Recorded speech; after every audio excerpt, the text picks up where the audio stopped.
Okay. Good morning, smart students. Stay healthy and safety.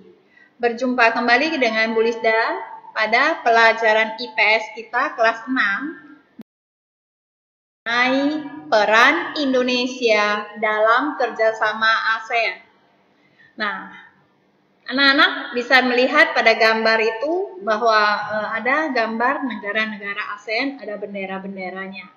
Ya, bendera-bendera yang ada itu juga ada 5 pendiri negara ASEAN juga termasuk di dalam. Tapi di dalam slide ini kita masih 10. Nanti kamu untuk selanjutnya kita akan melihat ya 5 benderanya bagaimana. Oke. Lihat pada slide berikutnya itu mengenai organisasi ASEAN, yaitu Association of South East Asian Nations, dibentuk oleh 5 negara yaitu Indonesia, Malaysia, Singapura, Filipina, dan Thailand.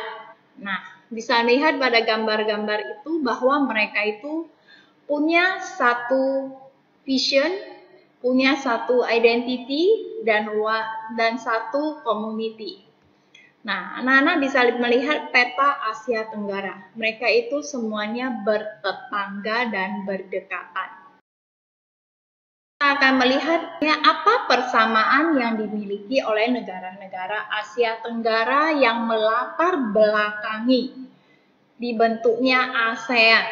Nah, yang melatar belakangi mereka adalah persamaan letak wilayah dan persamaan nasib. Nah, persamaan letak wilayah anak-anak bisa lihat mereka itu kita hidup seperti Indonesia, hidupnya bertetangga, wilayahnya sama yaitu di Asia Tenggara. Persamaan nasibnya, persamaan nasib sama-sama pernah dijajah oleh bangsa Barat. Kecuali satu negara masih ingat anak-anak yaitu Thailand ya. Nah, lihat benderanya ada 5 tokoh pendiri ASEAN. Di sana ada Malik, ada Tun Abdul Razak, ada Khan Koman, ada Narcisco Ramos, ada S. Rajatman. Ya, di sana lengkap sama bendera. Bisa melihat kembali mengapa yang Bu Lisda maksud itu ada gambar bertetangga. Nah, anak-anak, bagaimana kita hidup bertetangga dengan bangsa yang ada di Asia Tenggara? Kita harus dapat saling menghormati, saling bekerja sama agar tujuan memajukan kehidupan dan kesejahteraan dapat tercapai. Yaitu di Asia Tenggara itu, ya, kehidupan dan kesejahteraan Asia Tenggara. Jadi di sana itu termasuk ekonomi, termasuk bidang olahraga. Kemudian kita akan sambung ke organisasi ASEAN. Di sini organisasi ASEAN ada latar belakangnya. Tadi Bu Lista kan bilang latar belakang terbentuknya ada berapa? Anak-anak itu ada satu persamaan letak wilayah yaitu di Asia Tenggara. Persamaan nasib seperti bangsa yang pernah dijajah oleh bangsa asing, kecuali Thailand, ya kan? Kemudian adanya perselisihan di beberapa negara wilayah Asia Tenggara yang dapat mengancam persatuan seperti perselisihan yang terjadi antara Malaysia dan Indonesia yaitu pada tahun 1965 sampai 1966. Kemudian satu lagi, berkembangnya paham komunisme yang ditakuti oleh negara-negara di Asia Tenggara. Jadi kita saling menjaga di Asia Tenggara itu jangan sampai ada paham komunisme yang berkembang di wilayah kita. Gambar-gambar gedung ASEAN. Gedung-gedung ASEAN itu ada di mana? Nah, gedung-gedung ASEAN itu mereka itu berkantor di kota Jakarta. Ya, berkantor di kota Jakarta. Dan sekarang ini mereka baru menempati kantor baru. Jadi anak-anak bisa lihat itu kantor baru, ya. Di depannya juga ada dituliskan, ya, nama gedungnya. Kemudian ada bendera-bendera ASEAN. 10 negara ASEAN itu berkibar di depan kantor. Lihat kembali, yaitu ini adalah kegiatan-kegiatan yang ASEAN lakukan. Pada zaman dulu itu ada foto yang hitam putih, itu mereka sudah lakukan rapat bersama, ya. Pada zaman sekarang mereka juga sudah gambarnya sudah berwarna, anak-anak bisa lihat bagaimana mereka melakukan rapat bersama. Lambang ASEAN berbentuk 10 batang padi yang terikat seperti yang ada di gambar. Anak-anak Miss bisa melihatnya, ya, smart students. Jumlahnya berjumlah 10 sesuai dengan jumlah negara anggota ASEAN. Jumlah batang padi dalam lambang ASEAN awalnya hanya 5 sesuai jumlah negara penggagas ASEAN. Namun jumlah tersebut terus bertambah seiring dengan pertambahan jumlah negara anggota ASEAN yang kini sudah menjadi 10 negara. Padi digunakan sebagai lambang ASEAN karena mayoritas penduduk ASEAN menjadikan padi sebagai makanan pokok, serta hasil pertanian utamanya adalah padi. Beberapa negara anggota ASEAN bahkan merupakan lumbung padi dunia. Warna kuning pada batang padi menggambarkan kemakmuran dan kesejahteraan negara anggota ASEAN. Warna merah pada latar belakang simbol padi melambangkan sikap berani dan dinamis. Warna putih melambangkan kesucian. Warna biru melambangkan perdamaian dan keamanan. Lingkaran yang melambangkan persatuan dan kesatuan antar negara anggota ASEAN. Lingkaran putih menunjukkan negara anggota ASEAN memegang teguh persatuan dan kesatuan dengan hati yang suci untuk mencapai tujuan bekerja sama meningkatkan kemajuan anggota ASEAN. Sedangkan lingkaran paling luar itu berwarna biru melambangkan persatuan dan kesatuan untuk menjaga perdamaian dan keamanan. Nah, kamu bisa lihat tujuan ASEAN itu nomor 1 adalah mempercepat pertumbuhan ekonomi dan kemajuan sosial budaya di Asia Tenggara. Memajukan perdamaian dan stabilitas kawasan dengan tetap menghormati keadilan dan penegakan hukum. Nah, di sini namanya stabilitas kawasan. Jadi di antara anggota ASEAN kita saling menjaga, ya. Kita tempatkan para tentara kita di tempat batas-batas wilayah.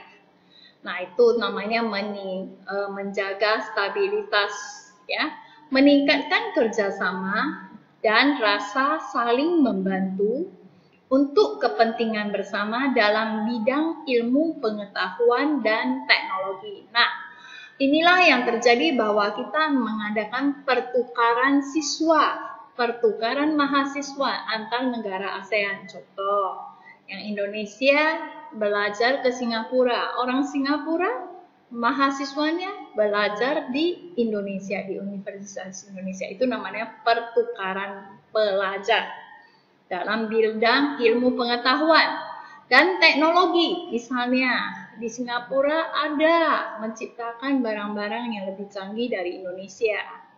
Ya, ada robot, ada sebagainya. Indonesia juga boleh ke sana untuk belajar, mengikuti pameran-pameran yang ada di Singapura. Kita belajar hal yang baru. Jadi Indonesia juga bisa, generasi penerusnya juga bisa menjadi tahu. Oke, kemudian meningkatkan kerjasama di bidang pertanian, industri, perdagangan, transportasi, komunikasi. Nah, kalau yang paling mendasar itu pertanian. Contoh, Indonesia bisa mengekspor sayur-sayurannya ke Singapura. Ya kan? Karena Singapura ini kan lahannya sempit. Nah, kalau Singapura dia mengekspor barang-barang industrinya ke Indonesia, itu juga ada. Begitu juga dengan Thailand, yaitu padi. Ya, Indonesia kadang tidak cukup, dia bisa mengimpor padi dari Thailand dan sebagainya. Oke, transportasi. Nah, contohnya seperti yang sebelum terjadi pandemi ini, orang Indonesia bisa ke daerah Asia Tenggara itu dengan sangat gampang sekali, ya, karena sudah tidak dikenakan visa dan sebagainya untuk berkunjung ke negara ASEAN.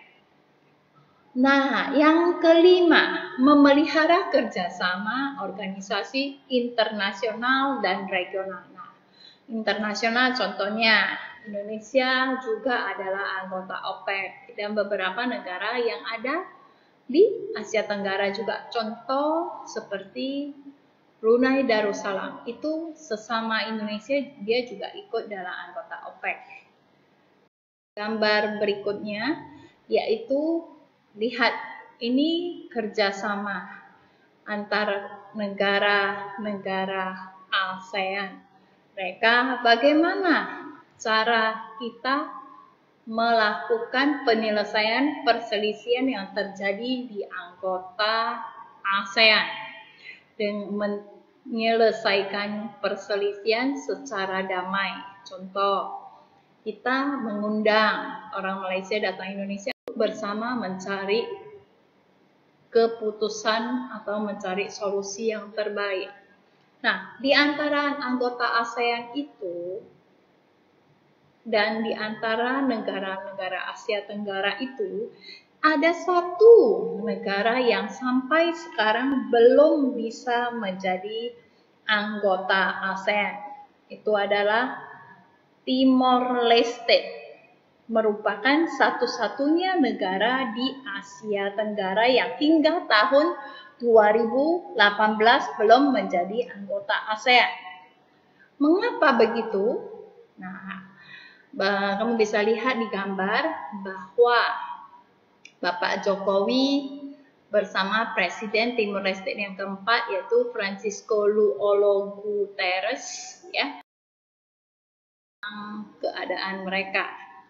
Nah, Timor Leste sampai sekarang belum bisa menjadi anggota ASEAN, pasti ada sebabnya.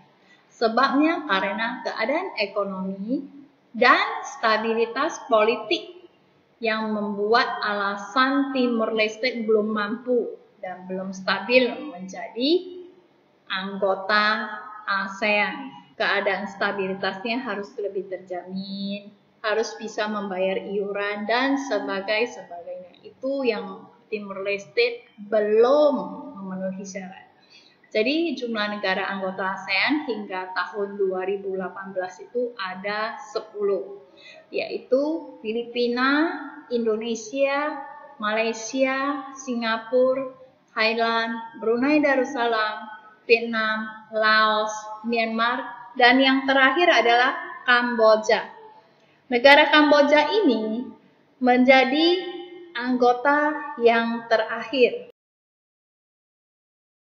Ada beberapa tokoh dari Indonesia yang pernah menjabat sebagai sekretaris jenderal. Kita masuk ke sekretariat ASEAN. Ya, sekretariat ASEAN itu ada di Jakarta.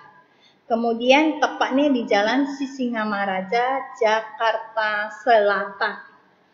Nah, pada zaman dulu, sekretaris ASEAN dipimpin oleh sekretaris jenderal yang diangkat secara bergilir dari negara anggota. Awalnya masa jabatan sekretaris jenderal ASEAN itu 2 tahun. Namun saat ini diperpanjang menjadi 4 tahun. Jadi sekretaris jenderal dipilih oleh Menteri Luar Negeri negara-negara ASEAN. Nah, ada 3 orang sekjen ASEAN yang sudah menjabat sampai hari ini yang dipilih oleh para anggota. Yang pertama itu Hartono Rekso Darsono. Yang kedua Umar Jati Notowijono.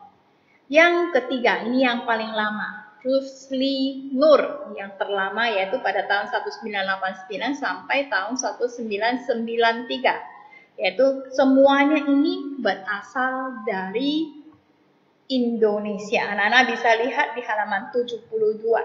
Dan tugas-tugasnya juga mereka bertanggung jawab, ya, melaksanakan tugas, kemudian mereka menyelenggarakan dan memperlancar mengawasi kemajuan pelaksanaan kegiatan ASEAN dan sebagainya, termasuk di sini misalnya kegiatan olahraga SEA Games, ya, dan sebagainya. Ini juga ada di dalamnya.